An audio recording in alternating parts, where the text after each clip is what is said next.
All right, let's check in with our guy, Chase Kiddy, joining us now on Send It In. Give Chase a follow on X at Chase A. Kiddy, BetMGM writer. Chase, let's talk a little college football and a little NFL. Let's start with the Dolphins. I just talked about them.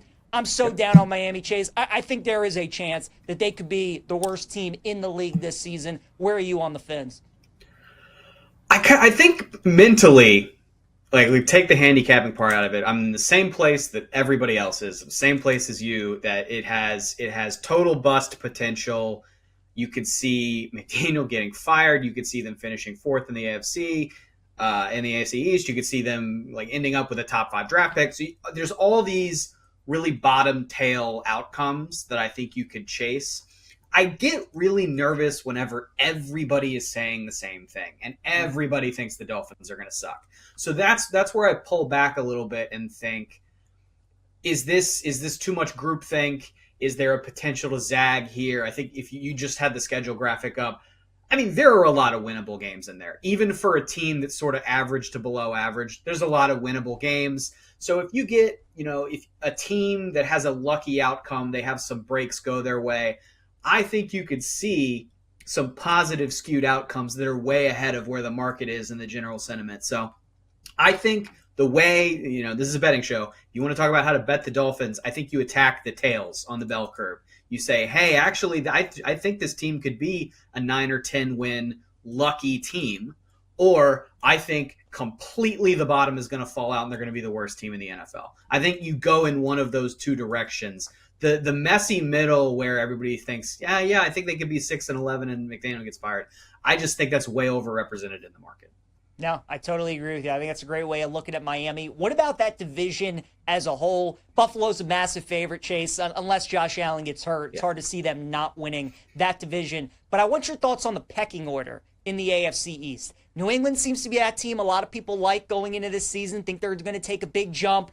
The Jets, people think could be improved, but still finished last. We just talked about Miami. So give me your 2, 3, 4 in the AFC East this season.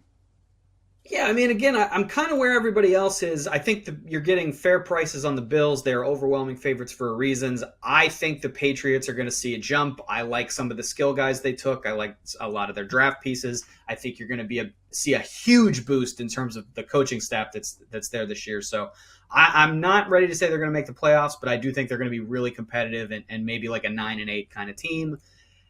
Everybody kind of feels the same way about the Dolphins. And then the Jets kind of just get slotted in there as somewhere between the poles. So I'm pretty much where the market is in terms of the pecking order. I don't personally see a difference there.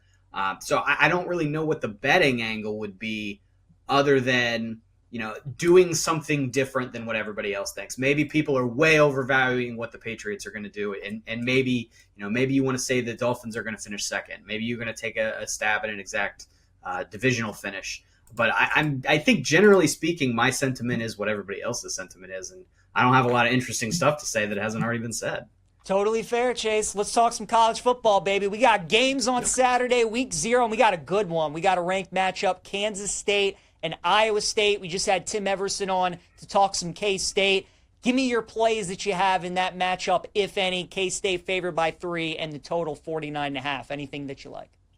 Iowa State money line. I think that in general, I'm a huge Kleiman fan. I had a lot of exposure to Kleiman because I'm a JMU guy, and the sort of JMU North Dakota State battles of the late 2010s. I saw a lot of Kleiman. I really respect what he does. Generally speaking, I am a big Kansas State bettor. They have a great ATS track record, one of the best in all of FBS over the last 10 or 15 years. So most of the time, I am going to be on a Kansas State side in a game.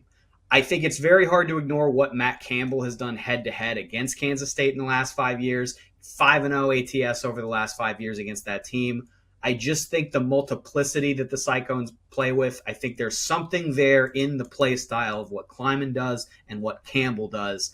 Ireland has been very good for outright underdogs the last few years. We saw a Nebraska loss to Northwestern that ended up getting Scott Frost fired a couple weeks later. Last year, we saw the Georgia Tech outright win against Florida State. So I think none of those games are as even as this Kansas State-Iowa State game, which is historically a very competitive and closely contested game. But I think if you're going to give me the plus money with the guy that keeps winning and keeps covering the games, I'm going to take it. Who do you like to win that league this year, Chase? Because, I mean, as you know, you've been doing this a while, and, I mean, it's hard to remember seeing a league ever like this in the preseason, where you have 5 or 6 teams jumbled within that close of one another. Certainly a lot of people think one of these two can end up winning the Big 12 this year. Who would be your pick to win the league as of today? Yeah, I spend as much time handicapping the Big 12 as anybody probably in America. I'm a West Virginia guy. I'm on the 10-12 podcast every week. So I spend a lot of time on this league. I wrote a piece a couple weeks ago sort of detailing what you nodded at earlier in the show about how weird the futures market is for this conference, that the entire conference is basically between 6-1 and 60-1. Never seen anything like that ever. It's supremely weird. I think my take is Arizona State's kind of being overlooked. I think one of the worst, dumbest cliches in sports is, they're the champ till somebody beats them. It's just the sort of thing that sounds cool in a locker room and sounds dumb anywhere else. Every year is a new year, right?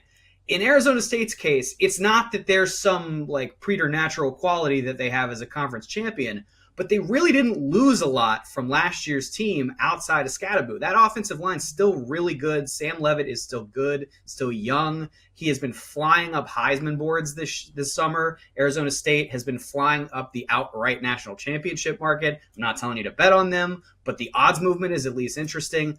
I think they're being way overlooked because the sentiment on Arizona State is, oh, well, that was a weird, fluky result. It's not like they're going to do it again. They have a pretty good chance to do it again because they didn't lose a lot. And so to be handicapped there, sort of with everybody else, I think is a bit of a misprice from the market. And I think a month from now, you're going to see them as a clear favorite in that conference. Fair enough. Chase, anything else that you like in week 0 outside of Iowa State money line, or maybe anything that you've already bet in week 1 for next week?